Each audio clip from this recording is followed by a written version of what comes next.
Elias, o profeta da coragem e da fé inabalável. Elias, um dos mais renomados profetas de Israel, é conhecido por seus milagres extraordinários e pela defesa fervorosa do culto a Yahvé durante um período de grande apostasia. Atuando durante os reinados do rei Acabe e da rainha Jezabel, Elias confrontou diretamente a idolatria de Baal e convocou o povo de Israel ao arrependimento. Sua vida, marcada por manifestações do poder divino e momentos de profunda humanidade, é um testemunho de fé e coragem.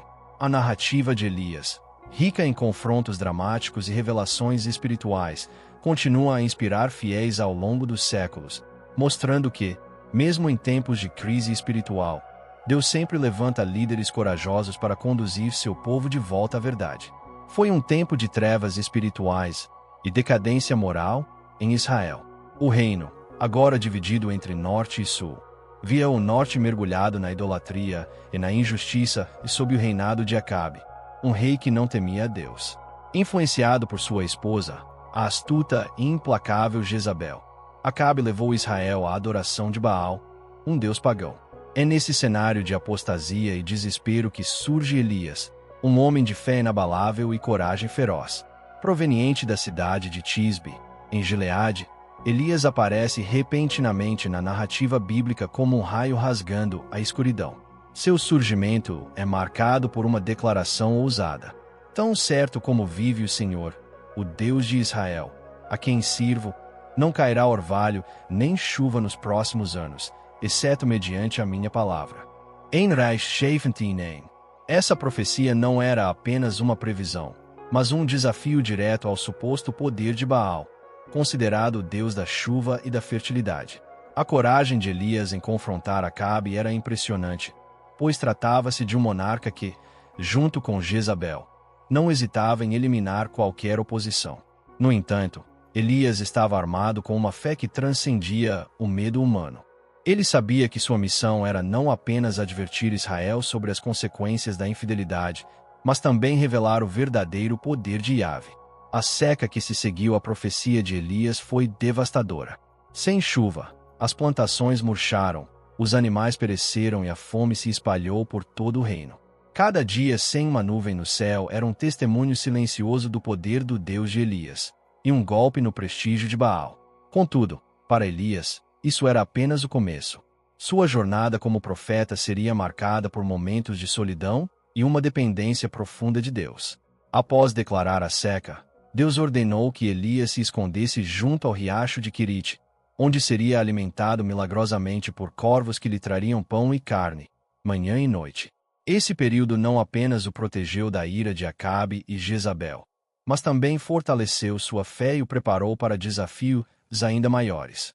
Quando o riacho secou por causa da longa seca, Deus providenciou novamente uma saída, enviando Elias a Sarepta, onde uma viúva o sustentaria.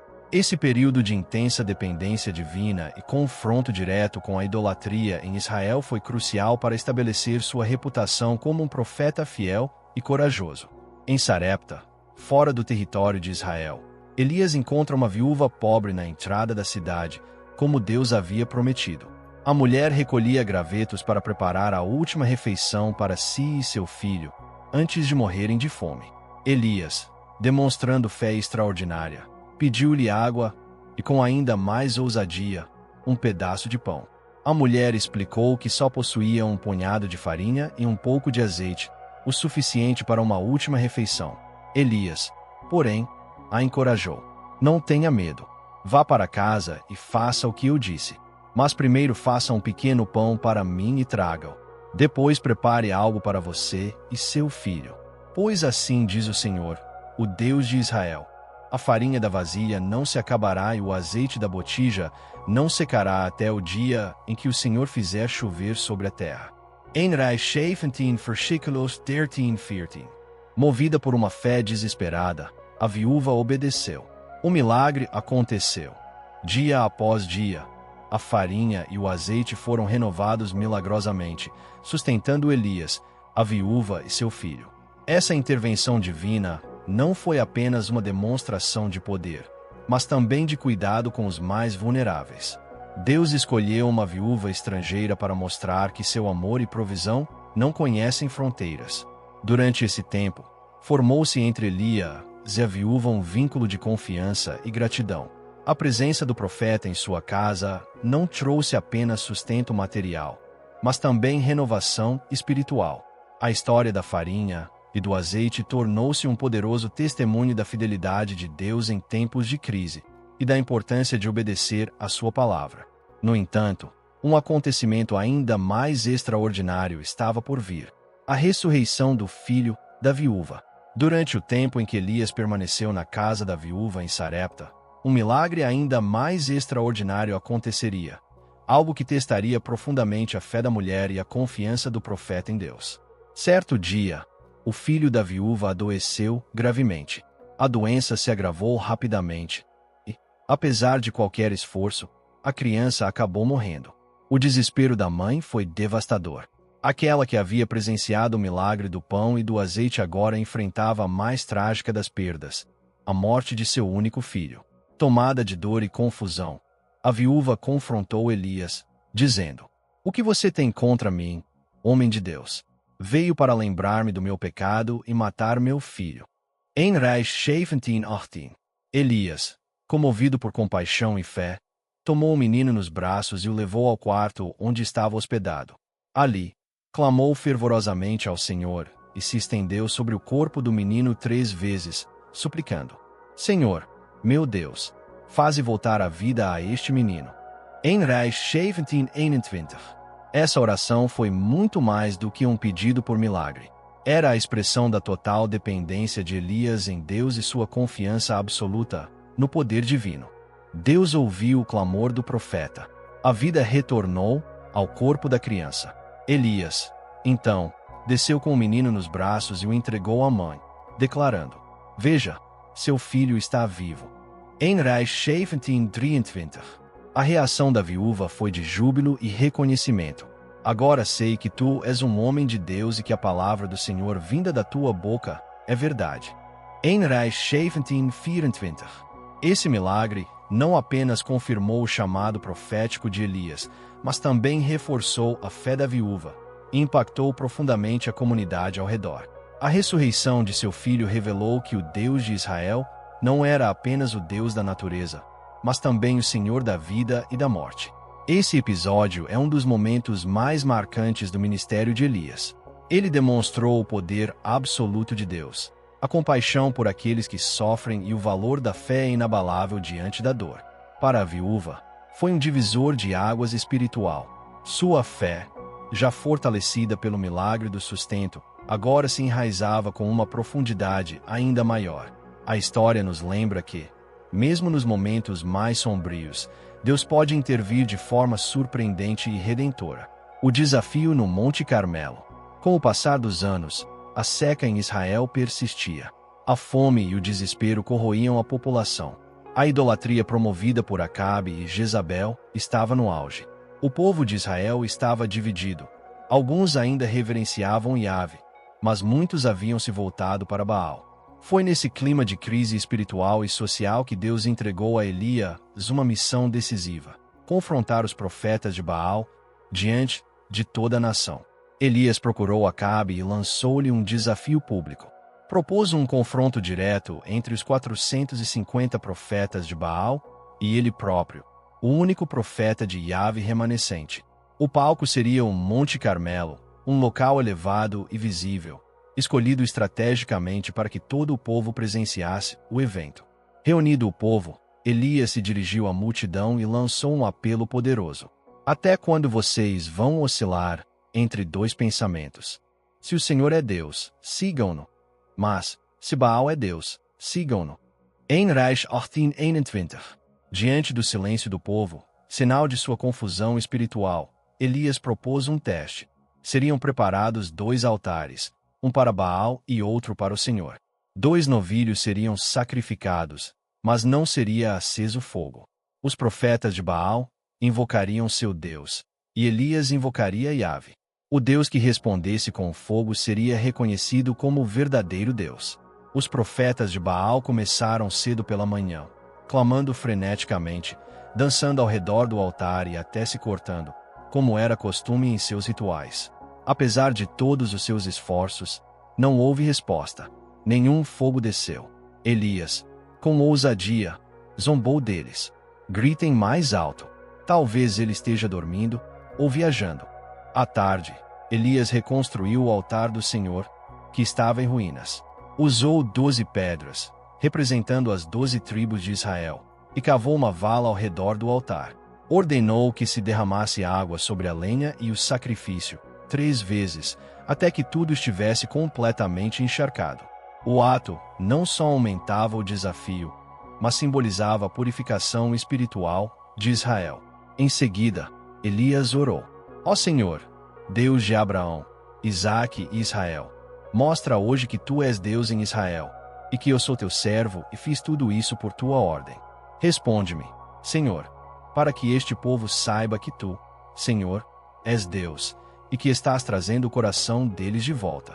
Em Reich 18 versículos 36-37. De imediato, o fogo do céu caiu e consumiu completamente o sacrifício, a lenha, as pedras e até a água na vala. O povo, atônito diante do milagre, prostrou-se e exclamou: O Senhor é Deus! O Senhor é Deus! 1 Reis 18-39. Elias, então, ordenou que os profetas de Baal fossem presos e executados no vale de Quizon, encerrando o domínio da idolatria sobre Israel.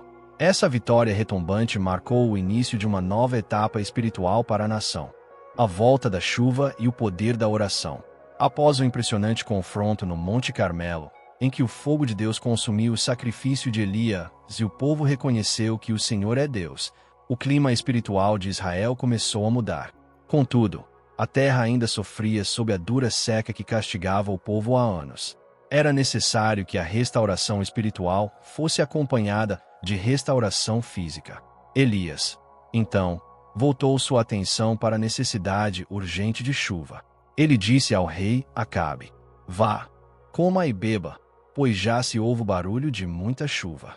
Enquanto Acabe subia para comer e beber, Elias subiu até o topo do Monte Carmelo.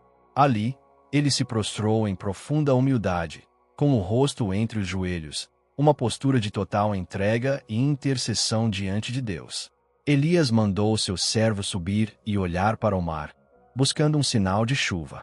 O servo foi e voltou 6 vezes, dizendo que não havia nada no horizonte. Mas Elias persistiu. Sua perseverança em oração é um testemunho de fé inabalável. Ele sabia que Deus responderia, no tempo certo. Na 7ª vez, o servo voltou com uma notícia aparentemente pequena. Vejo uma nuvem tão pequena quanto a mão de um homem, subindo do mar. Em Reich 1844. Para muitos, aquilo seria insignificante. Para Elias, era o sinal. Imediatamente, mandou que seu servo avisasse Acabe para preparar a carruagem, pois uma grande chuva estava chegando. Em pouco tempo, o céu se encheu de nuvens, o vento soprou forte e uma chuva torrencial caiu sobre a terra ressecada de Israel. A tão aguardada chuva finalmente havia chegado, não apenas como um fenômeno natural, mas como confirmação do restabelecimento da aliança entre Deus e seu povo. Elias, fortalecido pelo Espírito do Senhor, correu à frente da carruagem de Acabe até Jezeel, uma distância de cerca de 25 quilômetros. Esse feito sobrenatural reforçou ainda mais a presença poderosa de Deus na vida do profeta. A pequena nuvem que se transformou numa tempestade é símbolo da maneira como Deus cumpre suas promessas. Ainda que comecem pequenas, tornam-se grandiosas. A volta da chuva trouxe alívio físico e espiritual, e convocou o povo de Israel a uma nova fidelidade ao Senhor. A ameaça de Jezabel e o desespero de Elias. Apesar da vitória esmagadora no Monte Carmelo, nem todos estavam dispostos a se render a Deus. Jezabel, a implacável rainha e devota de Baal, ficou furiosa com a morte de seus profetas.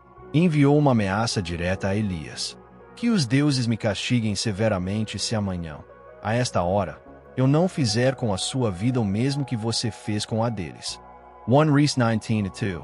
A ameaça de Jezabel mergulhou Elias em profundo medo. O mesmo profeta que havia enfrentado um rei, desafiado uma nação e clamado fogo do céu agora se sentia vulnerável e exausto. Fugiu para o deserto, indo até Berseba. Lá, deixou seu servo e seguiu sozinho por um dia. Cansado, deitou-se sob um arbusto de giesta e orou pedindo a morte. Já tive bastante. Senhor, tira minha vida. Não sou melhor do que meus antepassados. 1 Reis 19:4. Esse momento revela a humanidade de Elias. Um homem de fé extraordinária, mas também sujeito ao cansaço, solidão e desânimo. Adormece-o ali, desejando desaparecer. Mas Deus, em sua compaixão, não o abandonou. Um anjo tocou Elias e lhe disse: levanta-se e coma. Ao despertar, Elias viu pão assado sobre brasas e um jarro de água. Comeu, bebeu e voltou a dormir. O anjo voltou uma segunda vez e disse: levante-se e coma, pois a viagem será longa. 1 Reis 19:7. Fortalecido por aquela refeição celestial, Elias caminhou 40 dias e 40 noites até o Monte Horebe, também conhecido como Monte Sinai, o Monte de Deus. O encontro com Deus no Monte Horebe. Ao chegar ao Horebe, Elias se abrigou numa caverna. Deus, então, falou com ele: o que você está fazendo aqui, Elias? Em Reis 19:9. Elias respondeu com amargura e desânimo: tenho sido muito zeloso pelo Senhor, o Deus dos exércitos. Mas os israelitas rejeitaram a tua aliança, derrubaram os teus altares e mataram os teus profetas à espada. Sou o único que restou, e agora estão tentando matar-me também. Em Reis 19:10. Então Deus lhe disse para sair da caverna, pois ele iria passar. Elias assistiu a um espetáculo de poder. Um vento fortíssimo que despedaçava montanhas, depois um terremoto e depois um fogo. Mas Deus não estava em nenhum desses eventos. Por fim, veio um sussurro suave, um murmúrio tranquilo. Quando Elias ouviu esse som delicado, cobriu o rosto com o manto e saiu da caverna. Deus repetiu a pergunta: o que você está fazendo aqui, Elias? E Elias repetiu seu desabafo. Mas, dessa vez, Deus respondeu com direção clara. Ele deveria ungir Azael como rei da Síria, Jeú como rei de Israel, e Eliseu como seu sucessor no ministério profético.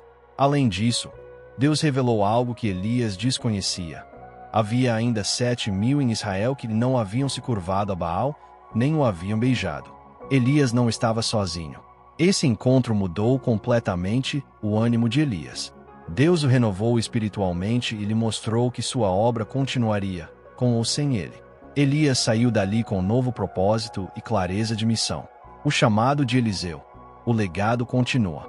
Após sua renovação espiritual, no Monte Horebe, Elias recebeu uma nova missão da parte de Deus: preparar aqueles que dariam continuidade à obra divina em Israel. Entre as ordens divinas, estava a de ungir Eliseu como seu sucessor profético, uma tarefa repleta de significado espiritual e simbólico. Elias encontrou Eliseu, filho de Safate, enquanto este trabalhava no campo, arando a terra com 12 juntas de bois. Eliseu estava com a 12ª junta, o que indicava que era um homem de posses, responsável e comprometido com o trabalho. Sem dizer uma palavra, Elias passou por ele e lançou sobre Eliseu o seu manto, um gesto carregado de poder e simbolismo. O manto representava a autoridade e a unção do profeta. Ao lançá-lo sobre Eliseu, Elias o estava chamando para assumir a missão profética. Eliseu compreendeu imediatamente o significado do gesto. Correu atrás de Elias e pediu apenas que lhe permitisse despedir-se de seus pais. Elias respondeu: vá, mas pense no que fiz com você. 1 Reis 19:20. Após se despedir, Eliseu tomou a decisão mais simbólica de sua entrega.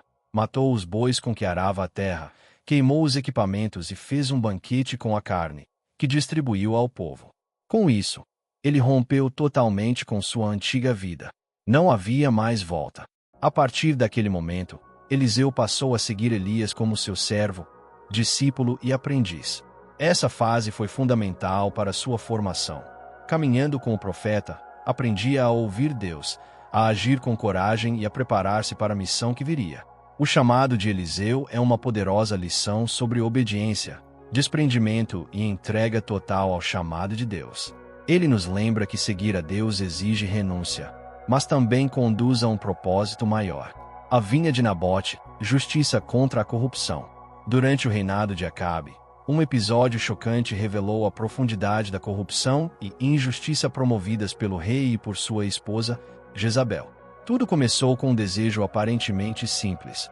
Acabe queria comprar uma vinha vizinha ao seu palácio em Jezreel, que pertencia a um homem chamado Nabote. O rei ofereceu dinheiro ou uma outra vinha em troca, mas Nabote recusou. Para ele, aquela vinha era uma herança ancestral, um bem sagrado e inegociável, de acordo com a lei de Deus. 1 Reis 21-3. Acabe ficou frustrado, deprimido, e se recusou até a comer. Ao ver seu marido nesse estado, Jezabel tomou a dianteira. Com frieza e malícia, arquitetou um plano cruel. Escreveu cartas em nome do rei, ordenando que líderes de Jezreel acusassem Nabote falsamente de blasfemar contra Deus e contra o rei. Crime punível com a morte por apedrejamento. O plano funcionou. Nabote foi acusado injustamente, condenado e apedrejado. Jezabel, então, avisou Acabe que a vinha agora estava livre. O rei, sem remorso, foi tomar posse da propriedade. Mas Deus não ficou em silêncio. O Senhor disse a Elias: vá ao encontro de Acabe. Ele está na vinha de Nabote, para tomá-la como herança. Lá você o confrontará. 1 Reis 21-18. Elias foi. Quando Acabe o viu, disse: então, você me achou, meu inimigo?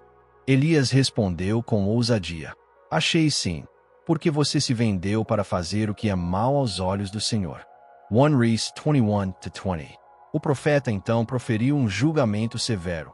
A linhagem de Acabe seria exterminada, e Jezabel morreria de forma humilhante. Os cães a devorariam junto ao muro de Jezreel. Essa profecia foi uma denúncia poderosa contra o abuso de poder e a injustiça. Mostrou que nem mesmo os reis estão acima da lei de Deus. Diante da profecia, Acabe rasgou suas vestes, jejuou e andou cabisbaixo. Em resposta, Deus adiou o castigo total para os dias de seu filho, um gesto de misericórdia diante do arrependimento parcial de Acabe. Esse episódio reforça o papel de Elias como voz da justiça e defensor dos inocentes. Também nos lembra que Deus vê todas as ações, mesmo aquelas feitas em segredo, e que ele se levanta para defender os justos. A ascensão de Elias, o profeta levado aos céus. O ministério de Elias culmina com um dos eventos mais extraordinários da Bíblia: sua ascensão ao céu, sem experimentar a morte. Elias sabia que seu tempo na terra estava chegando ao fim, e viajou com Eliseu por diversas cidades sagradas: Gilgal, Betel, Jericó e, finalmente, o Rio Jordão. Em cada uma dessas paradas, Elias testava Eliseu, dizendo para que ficasse, mas o discípulo insistia em continuar com ele até o fim. A cada lugar, grupos de profetas surgiam e diziam a Eliseu que Elias seria levado. Ele respondia: eu sei, calem-se. Era uma jornada de despedida, mas também de preparação espiritual para Eliseu, que estava prestes a receber o legado do mestre.